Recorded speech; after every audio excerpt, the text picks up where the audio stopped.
people. It's Emil Amok to you. Welcome to my takeout, my Emil Amok's takeout.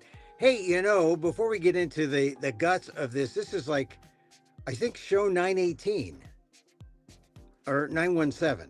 Maybe I counted 917 twice. I don't know. But we've done about 900 of these over the course of the years.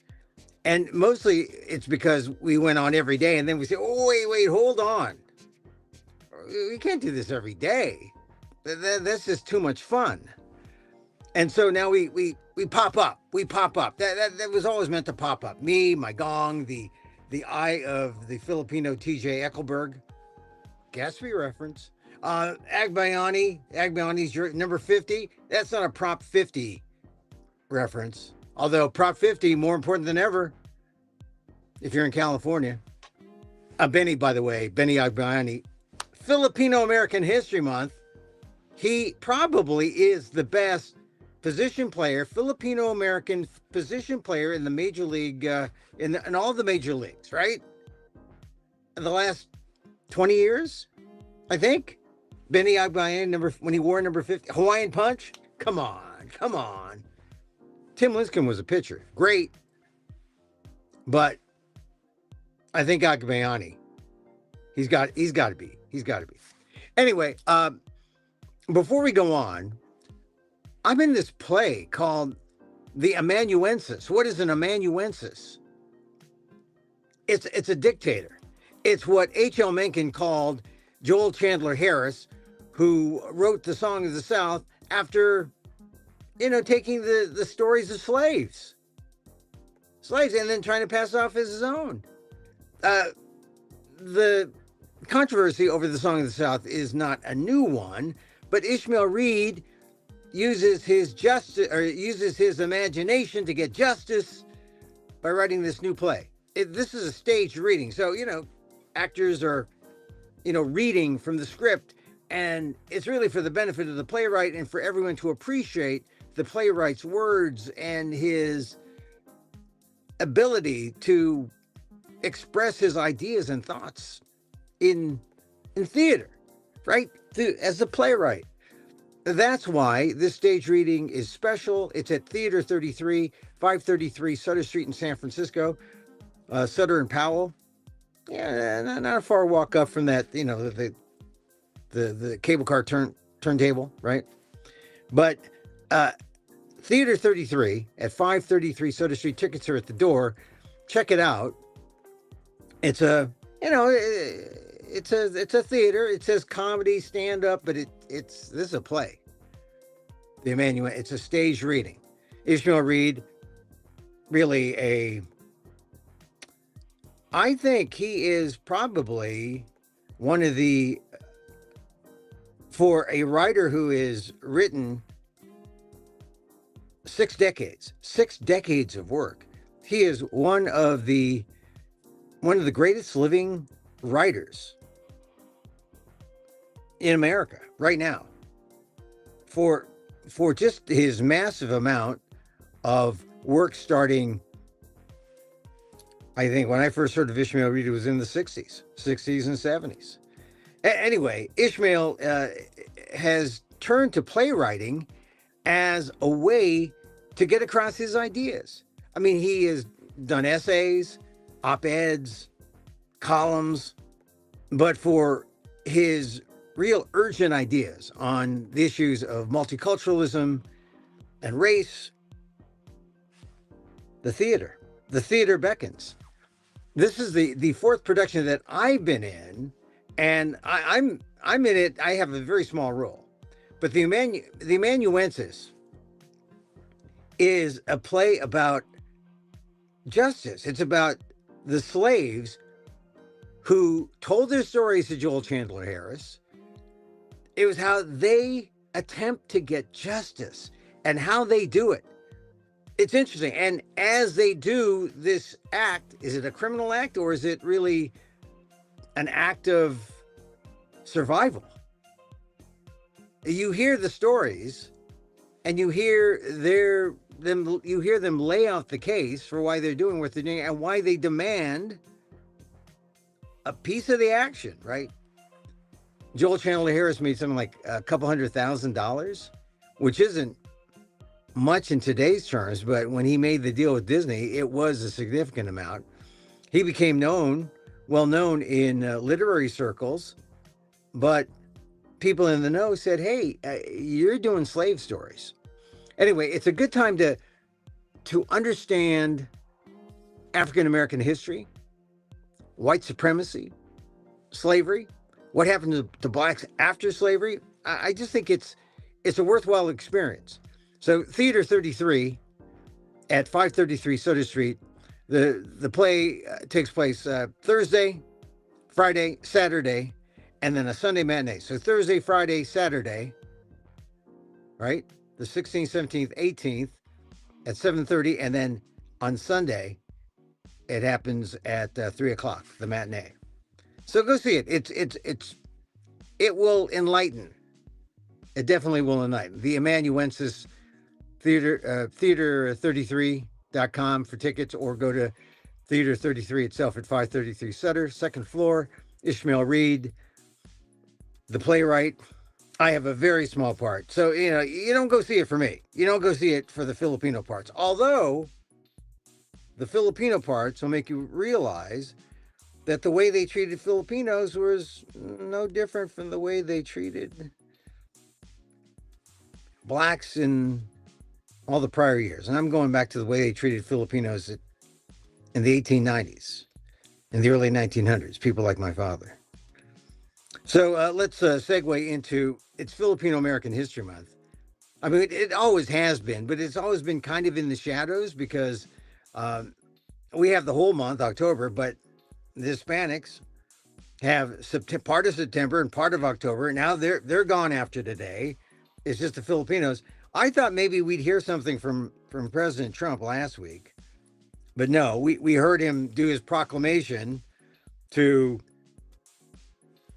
Leif Erikson Day, Nordic Americans.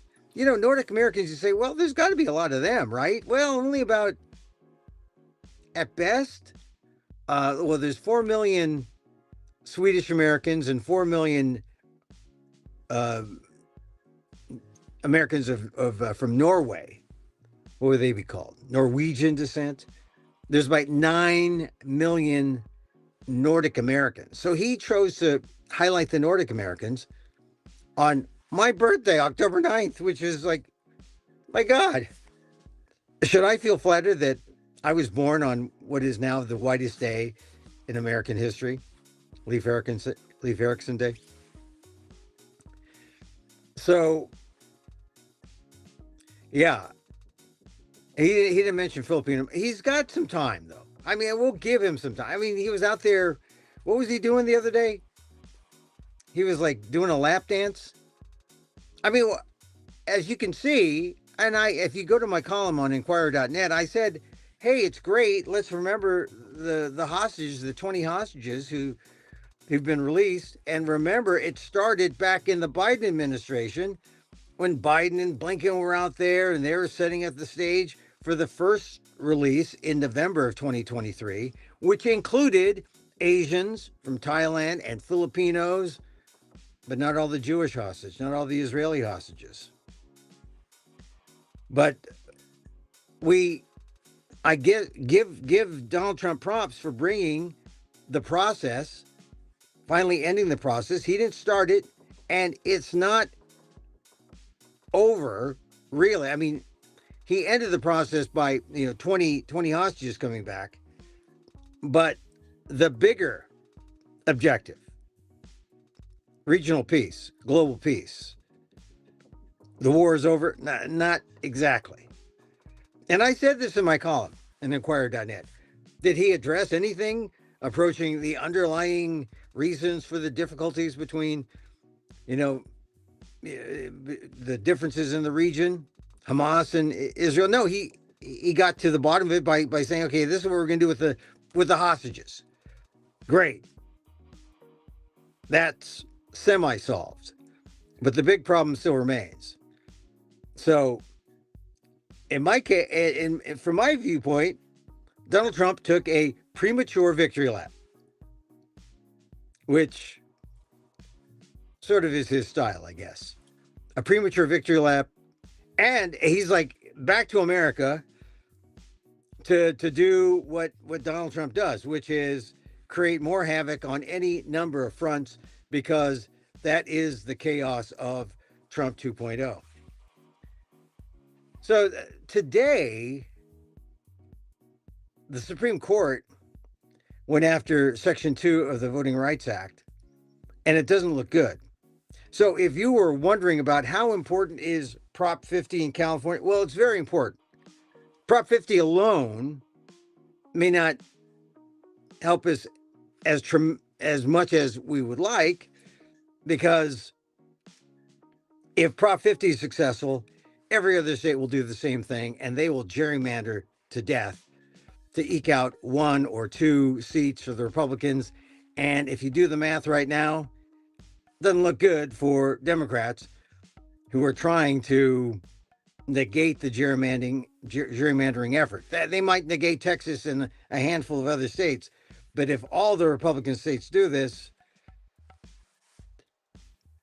the Republicans may win on the math. Today's Supreme Court hearing makes it especially hard, because if the Supreme Court votes down Section 2 of the Voting Rights Act, which allows for special remedies for districts with a lot of minorities to have the representation they deserve, if they say, look, we're not going to go with this, we're going to end this, there may not be enough. I mean, the Republicans may not need to gerrymander the states that they're trying, because 19 seats could be reversed because of what the Supreme Court might do on the Voting Rights Act, Section 2, which like I said, it's the provision which allows for remedies to make sure that in minority majority districts, they get the representation. You can't gerrymander them out. You got to make sure that if there's 50% blacks, that they have a shot at representation. That's the importance of that law. But now, you could try to guess by the questions how the justices will vote, but based on reports on the questions that they asked, it doesn't look good. It doesn't look good for civil rights. It doesn't look good for people who looked on the Voting Rights Act as that remedy 60 years ago, right? That's how long it's been. Here's the thing about the Voting Rights Act, and that was said by Associate Justice Brett Kavanaugh today. He said, hey, we like to have these things, but we like to have an end in mind. And so what is the end in mind? It's almost like if he were a doctor, it's like he was saying, look, we would like to cure cancer, but we'd like to cure cancer with an end in mind, like, 5 years, 10 years. And look, if you're not cured in 10 years, forget it. Disease wins. I mean, that's essentially what Brett Kavanaugh said. He said, we usually like to address these as a court with an end in mind. And hey, we don't do this in an unlimited fashion. We have a terminus. We have a point in mind. And if it hasn't happened, sorry, I guess, right? Is that what he means? You know how ridiculous that is? I mean, it would seem more logical that if we have an illness, have a sickness, we use a remedy for as long as it takes. But the compromise here is, we'll do it for like 5 years, 10 years. We got to have an end in mind. And the end in mind doesn't mean curing it. It just means we stop doing the right thing and start doing the wrong thing. That's what's frustrating about the questions that were asked today, and why many of the reports I've read about what happened in court indicate maybe we'll see the same 6-3 conservative vote or maybe a 5-4. But to reverse really the guts of the Voting Rights Act, and it's already been gutted, right? The Voting Rights Act has already been gutted once. It's already on one leg. This will like chop off the other leg. We are going backwards, friends. We are going backwards, and it's good. I like to look at the 3 laws from the Johnson administration as the key laws, right? Civil Rights Act, 64, Voting Rights Act, 65, Immigration Act of 65. Those three change things for people of color, especially Asian Americans. There could be no Asian America without the lifting or the change of the Immigration Act of 1965 and the lifting of the racist illegal quotas that were set by that by the law in 1924. That's how far back we have to go to see, well, how racist were, well, 1924, we put these quotas on. And now we have really the gutting of, the 65 Act Immigration Act has been revised several times, notably in the 80s. And it's so difficult, though, to do anything meaningful on immigration because no one wants to vote for it. Everyone's too crazy about immigration. Voting Rights Act, though, here it comes, the reversal there. And the Civil Rights Act, civil rights, you see how Donald Trump is all gung-ho about anti-DEI. Civil Rights Act barely is standing. I just saw something in the news about how Trump wants to redo how we look at asylees and refugees and make it more biased toward the white countries, like South Africa. This is sort of the way it was in 1924, when people didn't want immigration. They wanted to shut the door, but they put quotas on the Europeans, but not as much as they put an absolute ban on people from Asia, Filipinos. Well, the Filipinos were already here because they were colonized, but Asian countries. We're going back to the 20s, folks. That's the sentiment. That, and this Voting Rights Act thing, when Brett Kavanaugh says, the remedy, we shouldn't have this remedy be open-ended. There should be a limit. Well, this is it's a common thing to put a limit, to go back. Anyway, so you'll be reading about that tomorrow in the news about what the court may or may not do on voting rights. But it shows how significant this Prop 50 is. I mean, don't make it easy for them. California should do all it can to make sure that the balance, that we stay close to a balance. Because look, if the Voting Rights Act is gutted with that Section 2, they're predicting anywhere from like 12 to 19 seats reversing, going from Democrat to Republican. I just don't see how the Democrats, unless there's a real, passion. I know, what is the word?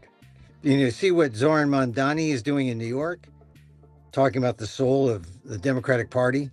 And you see how Hakeem Jeffries, also from New York, but he's also the potential Speaker of the House if the Democrats take over. He says, hey, look, he talks about the big tent. He says, hey, we're a big party. There's no ceiling. There's a floor, but there's no ceiling. Trying to make it sound like, hey, we believe in capitalism.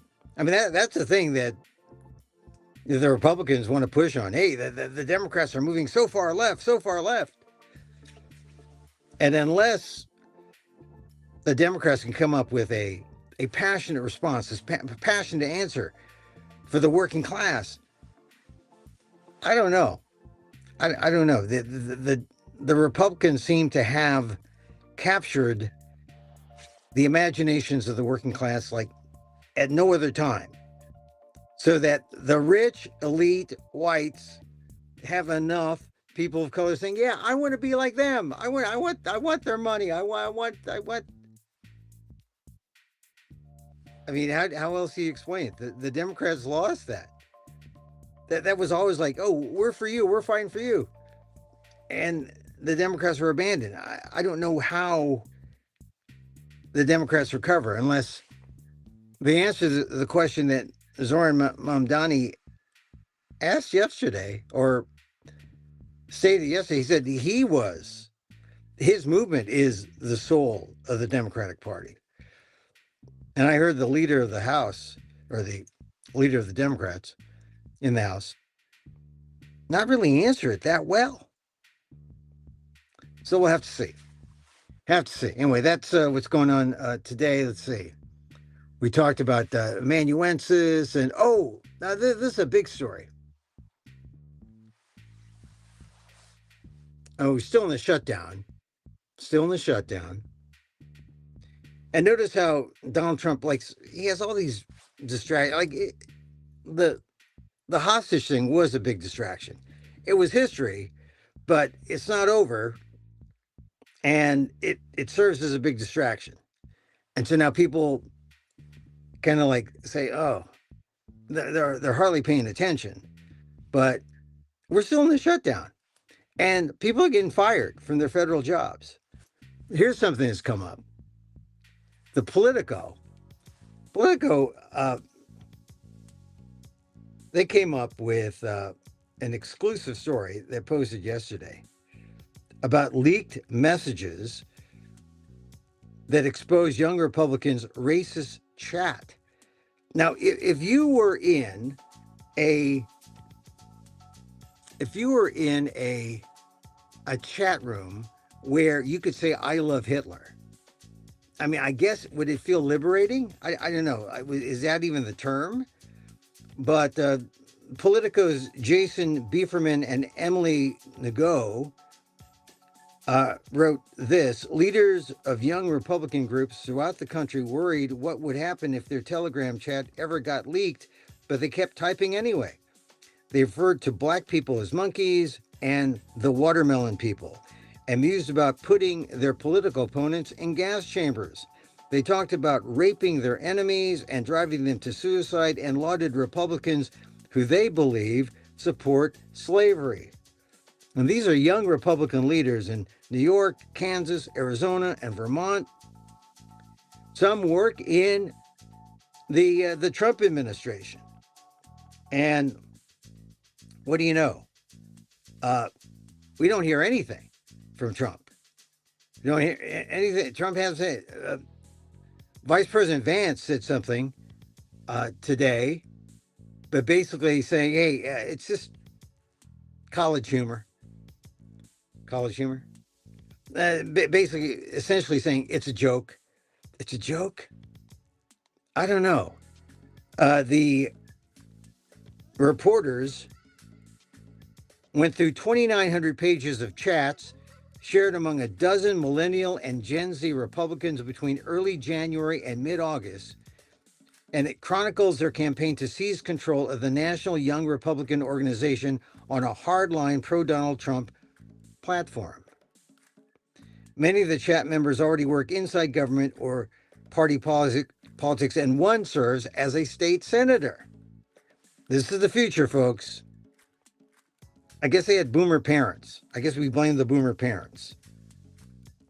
Together, the messages reveal a culture where racist, anti-Semitic, and violent rhetoric circulate freely, and where the Trump-era loosening of political norms has made such talk feel less taboo among those positioning themselves as the party's next leaders.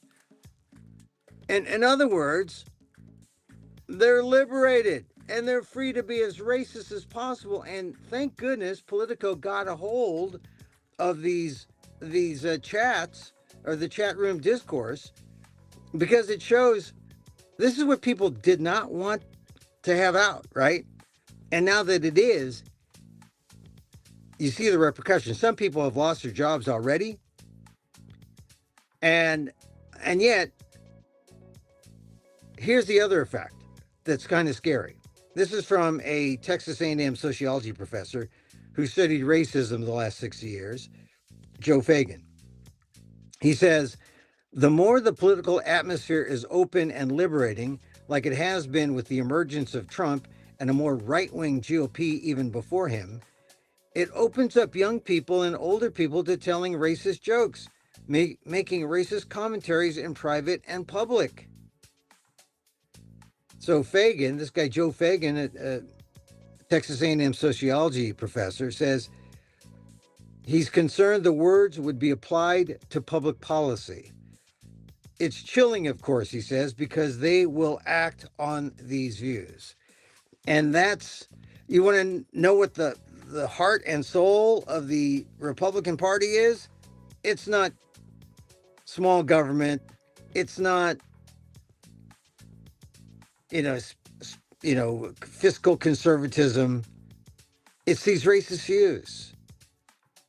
The racist views that the young Republicans are saying in chat rooms. And the fact is, racist views have always been part of our discourse, our political discourse.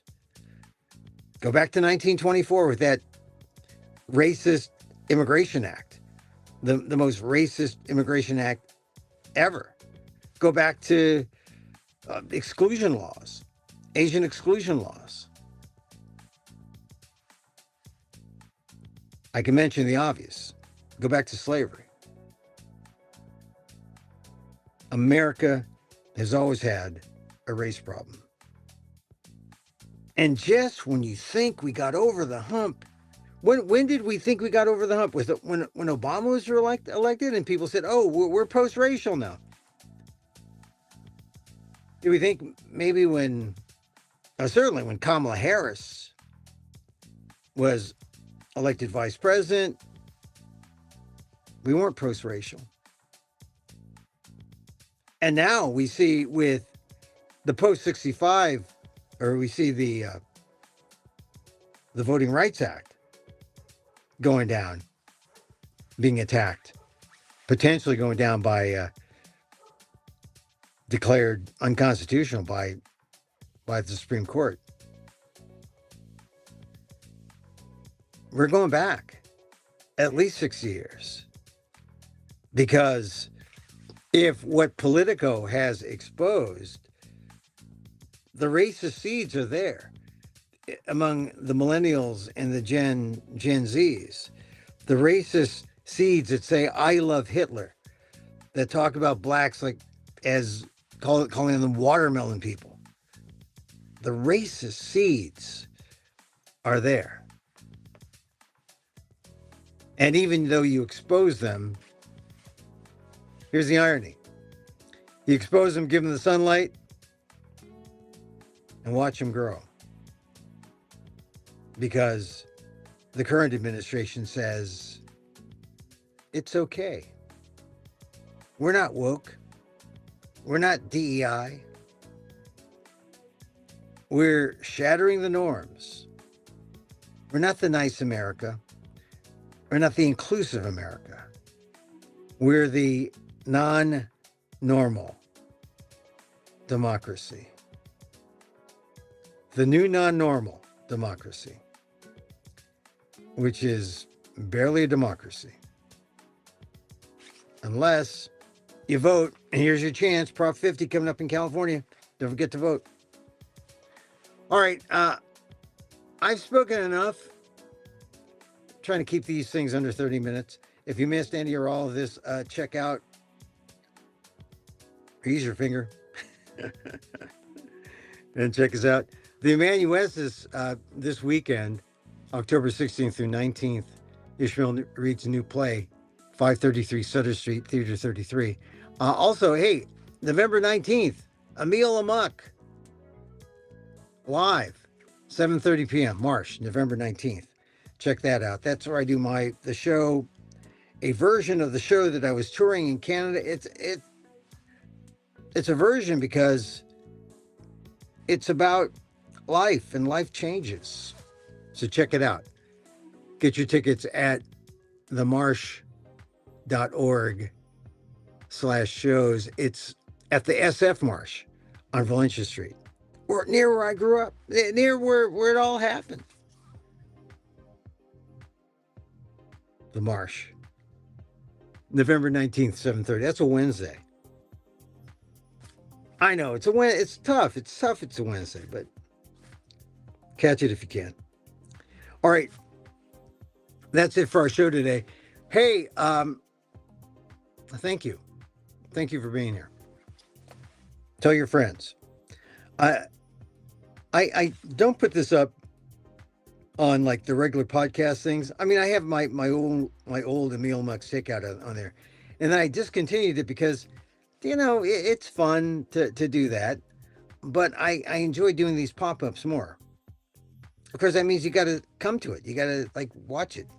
It's on YouTube. Watch it on my YouTube channel, and there's some other things on the YouTube channel, but anyway, we still end these things with a little meditation. So, loving kindness, because we're nice guys, we're nice people. And so, as I wish for me, I wish for you. May you be safe. May you be happy. May you be healthy. And may you live with ease.